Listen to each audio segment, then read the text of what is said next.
एक अच्छा जीवन जीने के लिए एक अच्छा जीवन साथी मिलना कितना ज़्यादा ज़रूरी है, इस संबंध में उस कैंडिडेट से ज़्यादा अच्छा कोई नहीं बता सकता जिसको एक अच्छा जीवन साथी ना मिला हो।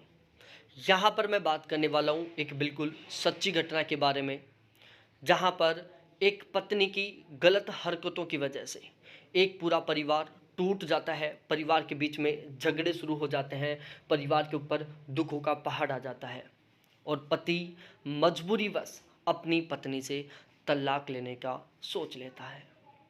यहाँ पर यह बिल्कुल सच्ची घटना है। यहाँ पर जो लड़की है, जो पत्नी है, वो एक गवर्नमेंट अध्यापिका है और दूसरी साइड जो लड़का है, जो पति है, वो गवर्नमेंट एलडीसी है। दोनों गवर्नमेंट सर्वेंट है।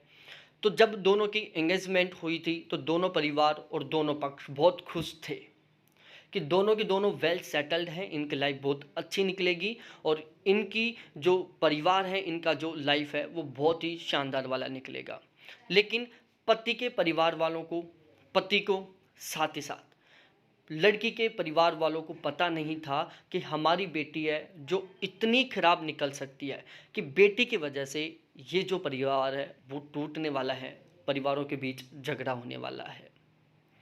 शादी हो गई, बिल्कुल खुशी खुशी से शादी हो गई। शादी होने के बाद पति पत्नी दोनों की दोनों गवर्नमेंट जॉब में थे और किस्मत ऐसी थी दोनों की कि दोनों की जो पोस्टिंग थी वो एक ही गांव में थी। दोनों एक जगह रहना शुरू कर देते हैं, अपना अपना काम चालू कर देते हैं।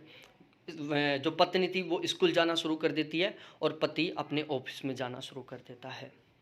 2 महीने के बाद पति को थोड़ा थोड़ा ऐसा आभास होने लग जाता है कि जो पत्नी है वो कुछ गलत कर रही है। पति अपनी वाइफ को थोड़ी शक की नज़र से देखना शुरू कर देता है।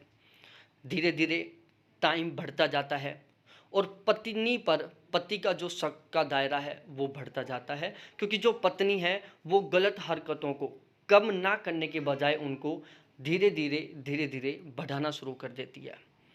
इस तरीके से झगड़ों के साथ, शक के नज़र के साथ टोटल 8-9 महीने का समय निकल जाता है। 8-9 महीनों के बीच में दोनों के बीच में सिचुएशन ऐसी बन जाती है कि पति और पत्नी जो स्टार्टिंग के 2 महीने में बहुत प्यार प्रेम से रह रहे थे, उन दोनों के बीच में झगड़े होना शुरू हो जाते हैं, दोनों के बीच लड़ाई होना शुरू हो जाती है। 9 महीने बाद एक बार पति अपने ऑफिस के लिए तैयार हो रहे थे, तभी वो पत्नी बोलती है कि आज आप ऑफिस इतना लेट क्यों जा रहे हो? आपको अपना काम पूरे रेस्पॉन्सिबिलिटी के साथ करना चाहिए, आपको ऑफिस टाइम टू टाइम जाना चाहिए, आज आप इतना लेट क्यों जा रहे हो? तो पति को ऐसा आभास होता है कि आज ये मेरे को ऑफिस जल्दी भेजना चाह रही है, हो सकता है कि आज यहाँ पर कुछ गड़बड़ हो। तो पति को पहले से ऑलरेडी शक था। उस दिन उसका शक था जो थोड़ा और ज़्यादा बढ़ जाता है और वो अपना शक पूरा करने के लिए अपना चाहकर मोबाइल फ़ोन रूम पर भूलकर चला जाता है। पत्नी को पता नहीं था कि वो यहाँ पर ही फ़ोन छोड़ के चला गया। पति ऑफिस चला जाता है। ऑफिस जाने के बाद में लगभग 1 से 1.5 घंटे के बाद वो अपना फ़ोन लेने के लिए वापस आता है। वापस आकर देखता है पत्नी वहीं थी, उसकी छुट्टी थी इसलिए वो ऑफिस नहीं गई थी, स्कूल नहीं गई थी।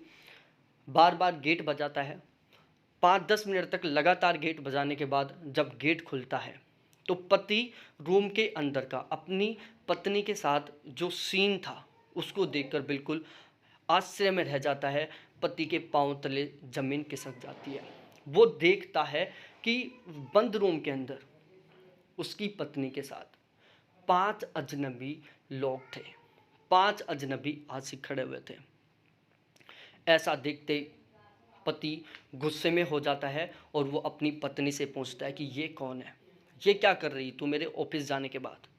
तो ऐसी हालात में पत्नी अपने पति को समझाने के बजाय उसके ऊपर भड़क उठती है कि आप तो ऑफिस गए थे, आज इतना जल्दी क्यों आ गए?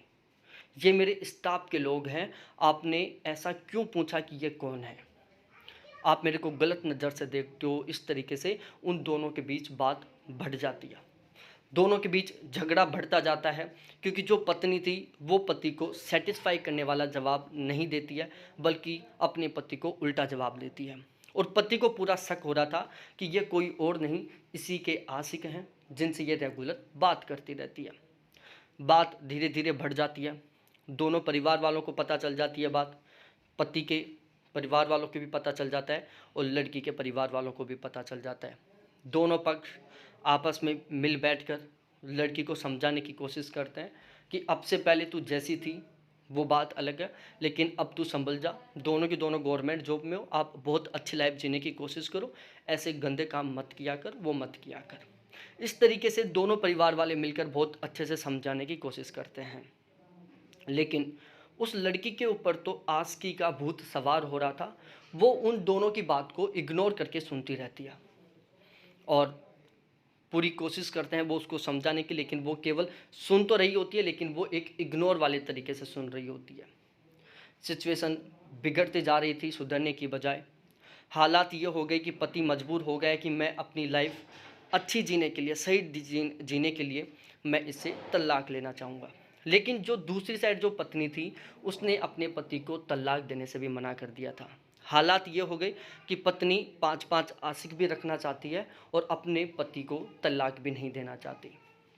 हालात बिगड़ते गए, कोर्ट में मामला पहुंच गया और 20 दिन बाद, जिस दिन ये घर वालों ने डिसीजन लिया तलाक लेने का, उसके 20 दिन बाद ही वो जो अध्यापिका टीचर थी, जो अध्यापिका थी, वो अपने किसी एक आशिक के साथ भग जाती है।